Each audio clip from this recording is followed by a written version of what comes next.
दिन ऐसा समय आवेगा कि आदमी को अनाज नहीं मिलेगा। ये समय मैंने आ चुका है, अब कुछ बाकी है। नमस्कार, आप देख रहे हैं लोकतंत्र चौपाल। मैं हूं आपके साथ प्रफुल्ल कुमार। लोकतंत्र चौपाल के खास कार्यक्रम ग्राम चौपाल में आज मैं पहुंचा हूं नवादा जिले के बाली गांव में, जहां की जनता से मैं जानूंगा कि यहां शिक्षा को लेकर, स्वास्थ्य को लेकर, साथ ही साथ जो डीजल और पेट्रोल बढ़ रहे हैं उसको लेकर इनका क्या राय है, कितना असर पड़ रहा है इनके जीवन में। साथ ही साथ जनसंख्या को लेकर जो पूरे भारत में एक ट्रेंड चल रहा है, इस पर बहस चल रही है। जब से योगी सरकार जनसंख्या को लेकर जो कानून लाई यूपी में, उसके बाद से बहुत सारा ट्रेंड चल रहा है कि जनसंख्या को लेकर कानून लाना चाहिए या सामाजिक जागरूकता से ही भारत की जनसंख्या पर नियंत्रण हो सकता है। इन्हीं सभी चीज़ों पर राय लेंगे इन लोगों से। आइए जानते हैं इनका राय क्या है। ठीक है, आपका नाम? बम कुमार। आप ये बताइए, जो डीजल और पेट्रोल जो महंगाई बढ़ रहा है उस पर कितना असर पड़ रहा है आप लोगों को जीवन में? पूरा असर पड़ रहा है। किसान को तो सबसे ज़्यादा परेशान है, व्यवसायी वर्ग भी परेशान है, लेकिन किसान के साथ प्रॉब्लम है। पानी का दिक्कत है, बिजली का दिक्कत है। तो क्या बिजली नहीं पहुंच पा रही है आप लोगों में? क्या बिजली पहुंच पा रही है, लेकिन जितना चाहिए पावर हम लोग को, उस बनिस्पत हमारे पास ट्रांसफार्मर नहीं है, पावर नहीं है, तो मोटर तो चलता नहीं है। तो पेट्रोल और डीजल को लेकर आपका क्या विचार है? जो महंगाई बढ़ रहा है उस पर क्या आप सरकार को क्या कहना चाहते हैं? सरकार को कहेंगे कि इस पर सुधार होनी चाहिए, नहीं तो जनता एकदम माने बहुत हर तरह से परेशान चल रहा है जनता। जी। और आजकल कृषि का सीजन है, खेती का सीजन है, उस पर क्या आप लोग को ट्यूबवेल वगैरह का मुहैया कराया गया? नहीं, हम लोग को ट्यूबवेल के मुहैया नहीं कराया गया है। अच्छा। और लाइन का स्थिति पहले के बनिस्पत अभी ज़्यादा गड़बड़ चल रहा है। अच्छा। और ट्रांसफार्मर तो किसी तरह हमारे गांव में बत्ती जल रहा है। जी। और कृषि कार्य के लिए तो कुछ नहीं है हमारे गाँव में। और यहाँ पर सभी लोगों से जानेंगे। आपका नाम क्या हुआ? हमारा नाम चुनचुन सिंह है।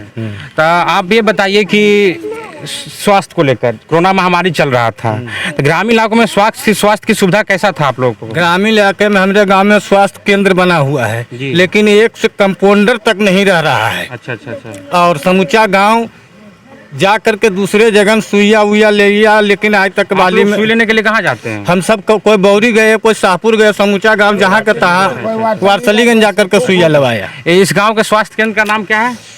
प्राथमिक स्वास्थ्य केंद्र बाली है। एक भी डॉक्टर यहाँ पर नहीं? एक भी डॉक्टर कहियो आज तक 5 बरस में आया भी नहीं है। जो सर बिल्डिंग बनल था, चुना पेंट कर पैसा निकाल के वो भी चला गया है। 90 से जबकि यहाँ डॉक्टर का पोस्टिंग भी है। अच्छा। लेकिन कहीं कोई और लोग इनसे जानेंगे। आप ये बताइए, आपका नाम क्या हुआ?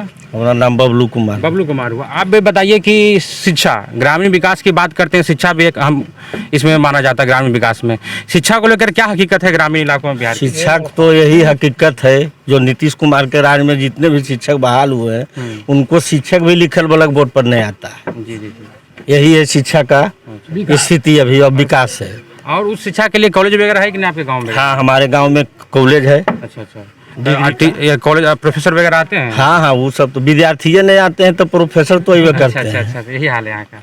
आप ये बताइए कि एक नया ट्रेंड चल रहा है जनसंख्या को लेकर, जनसंख्या वृद्धि जिससे बेतहाशा वृद्धि है भारत में जनसंख्या को लेकर, कि इस कोरोना महामारी में हो रहा है कि ग्रामीण ये जनसंख्या वृद्धि जो है कहीं ना कहीं विकास में बाधा है। स्वास्थ्य को लेकर कहीं ना कहीं एक चिंताजनक एक विचार चल रहा है इस पर। उसको लेकर यूपी में योगी सरकार द्वारा कानून लाया गया है। बिहार की बात करें तो बिहार में आप क्या सोचते हैं कि ये कानून लाना चाहिए? कानून एक होना चाहिए, अब पूरे भारतवर्ष में लागू होना चाहिए। जनसंख्या नियंत्रण कानून लागू होना चाहिए, जो हो पूरे भारतवर्ष में। नहीं कि जोगी सरकार ही कर रहे हैं, तेने बिहार सरकार मानिए नहीं रहे हैं, एगो मान रहे हैं तो एगो नहीं मान रहे हैं। ये सब कानून से कोई फायदा नहीं। कानून से पहले आप शिक्षित कीजिए।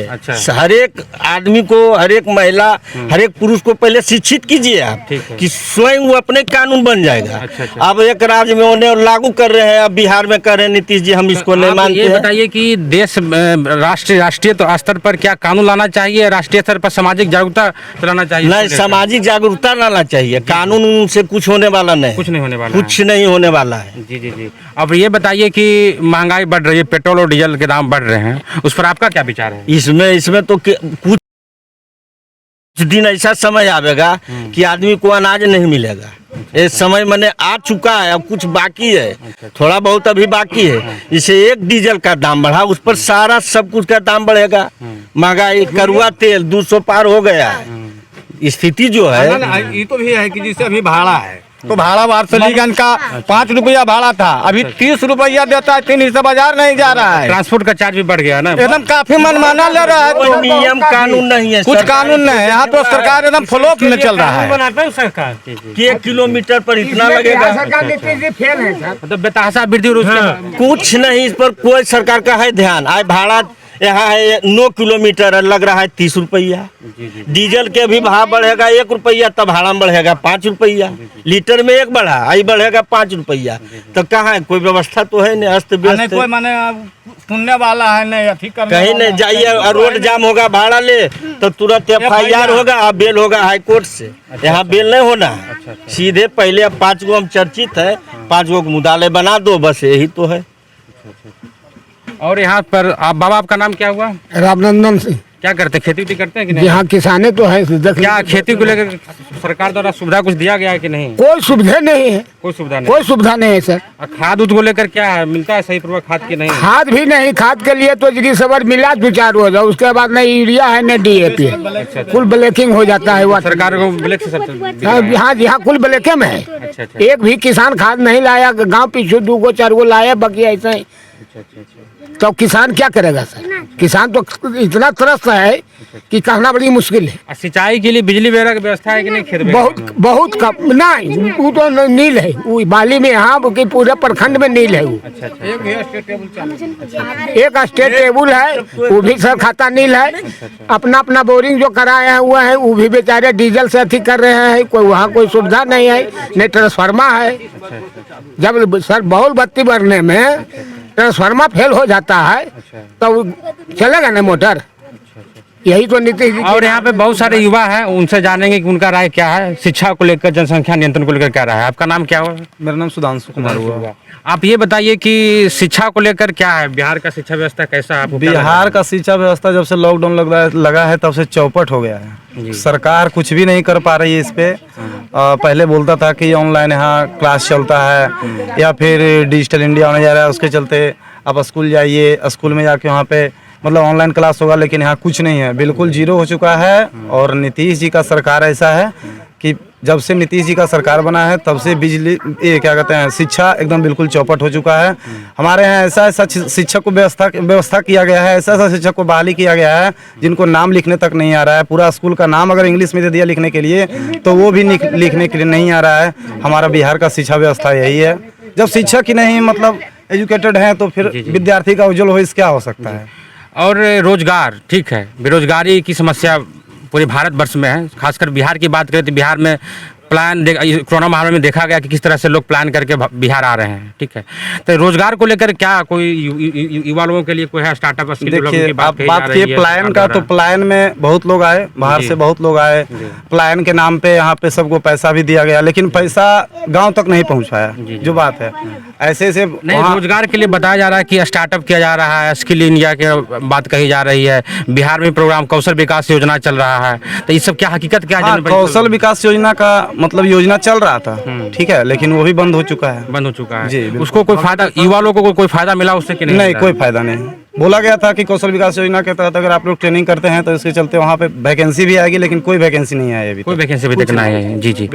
और एक साथ नीचे योजना चल रहे हैं, ठीक है, हर घर जल नल बिजली की बात कही जा रही है। साथ ही साथ जो भी है लोन की, जो रोजगार करना चाहते हैं, स्वरोजगार करना चाहते हैं, उनके लिए लोन की व्यवस्था, लोन लेने के लिए व्यवस्था की गई है, ठीक है। ये बताइए कि आप लोग उससे कोई फायदा मिल रहा है कि नहीं? हाँ, जल नल योजना, जो सात निश्चय योजना के तहत जल नल जो आया था उसके लिए हम लोग को मतलब लाभ मिल रहा है। जी जी। बहुत अच्छी बात है कि हाँ नीतीश जी जल नल योजना घर घर नल दे रहे हैं, घर घर जल आ रही है, लेकिन उसके बाद यहाँ पे कोई बेनिफिट नहीं है। साथ में ये लोन की, स्टार्टअप के लिए लोन की व्यवस्था के लिए यहाँ पे शायद लोग कोई पता होगा कि हाँ लोन साथ निश्चय योजना के तहत स्टूडेंट को लोन मिलता है। अच्छा अच्छा। कोई जागरूक के लिए कोई है ही नहीं यहाँ पे, तो क्या लोन मिलेगा साथ निश्चय योजना?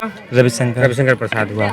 आप ये बताइए कि कोरोना महामारी चल रहा है, ठीक है, स्वास्थ्य की देखा जाए तो कहीं ना कहीं स्वास्थ्य का क्या व्यवस्था है वो जगजाहिर देखने को मिल रहा था। इस जब दूसरी लहर कोरोना लड़ाई थी तो इस ग्रामीण इलाकों में कैसा उस समय ये था, दृश्य था जब कोरोना का बहुत दूसरी ही लहर भयानक दृश्य था। मेरे गांव में कम से कम 30-35 लोग कोरोना से संक्रमित हुए थे। संक्रमित हो गए हैं। तो और उनको स्वास्थ्य के उपचार के लिए कहाँ जाना पड़ता था उन लोगों को? किन्हीं को शेखुपुर या फिर बौरी में यहाँ पर है CH, वहीं पर। आपके गांव में भी स्वास्थ्य केंद्र है? क्या कोई बहुत ग्रामीण द्वारा कहा जा रहा है कि यहाँ डॉक्टर लोग नहीं आते हैं, यहाँ पे कोई नहीं आते हैं, ऐसे बंद है, ताला लगा हुआ है बहुत दिनों से तो बना। DM के पास आप लोग गए, ज्ञापन दिए कि नहीं कि कोई यहाँ पर नहीं आ रहा है? कितना बार पड़ा है वहाँ पर जाकर के, कोई लेकिन सुनवाई उस पर नहीं हो सुनवाई रही। नहीं है। आप ये बताइए कि महंगाई जो बढ़ रही है, पेट्रोल के दाम, डीजल के दाम बढ़ रहे हैं, उससे आपके दैनिक जीवन में कैसा असर पड़ रहा है? बहुत सारा असर है सब कुछ में, खाने पीने का, उससे मतलब उसी से ट्रांसपोर्ट नहीं होता है, तब सब कुछ में सारा दाम बढ़ गया है सब चीज़ में। अच्छा अच्छा अच्छा तो इसी से मतलब कोई भी आदमी बहुत परेशान है इसके लिए, सब सारा चीज़। अच्छा अच्छा अच्छा अच्छा। आप ये बताइए कि आप कैसा, आप जो शिक्षा व्यवस्था बिहार की है तो वो लोगों से बात कर रहे हैं तो बताया जा रहा है कि काफ़ी दयनीय है, तो आप क्या सुझाव देना चाहते हैं सरकार को, कैसी शिक्षा व्यवस्था होना चाहिए? सरकार को इसके मतलब टीचर में अच्छा मतलब बेहतर करना चाहिए, तभी तो मतलब बच्चा सब डेवलप करेगा इसके। जी जी जी। जब टीचर ही नहीं उतना खुद कर पाते हैं तो बच्चा कहाँ से हो पाएगा। अच्छा अच्छा। इसलिए मतलब टीचर को मतलब बढ़िया तरह से मतलब पढ़ा सके, बढ़िया टीचर रहे तभी तो बच्चा आगे डेवलप करेगा। ठीक है, बहुत बहुत। आज मैं नवादा जिले के बाली गांव में आया हूं, जहां की जनता से मैंने जाना कि उनकी समस्या क्या क्या है। वो पेट्रोल के दाम बढ़ रहे हैं, महंगाई बढ़ रही है, उसको लेकर वो क्या सोचते हैं, साथ ही साथ शिक्षा को लेकर उनका क्या विचार है, साथ ही साथ जनसंख्या नियंत्रण चल रहा है, जनसंख्या नियंत्रण को लेकर उनका विचार जाना। उनका कहना था कि कहीं ना कहीं सामाजिक जागरूकता ही सबसे प्रथम श्रेणी में रखा जाए, जनसंख्या नियंत्रण को लेकर कानून लाने से कोई फ़ायदा नहीं है। और सभी समस्या देखा जाए तो कृषि को लेकर, स्वास्थ्य को लेकर और बिजली को लेकर भी कहीं ना कहीं यहाँ पर समस्या देखने को मिल रहा है। ठीक है, आगे मिलेंगे किसी और गांव में, वहाँ का क्या समस्या है, वो जनसंख्या नियंत्रण पर क्या सोचते हैं, शिक्षा को लेकर वो क्या सोचते हैं, इन्हीं सभी मुद्दे पर बात करेंगे। तब तक दीजिए मुझे इजाज़त, नमस्कार।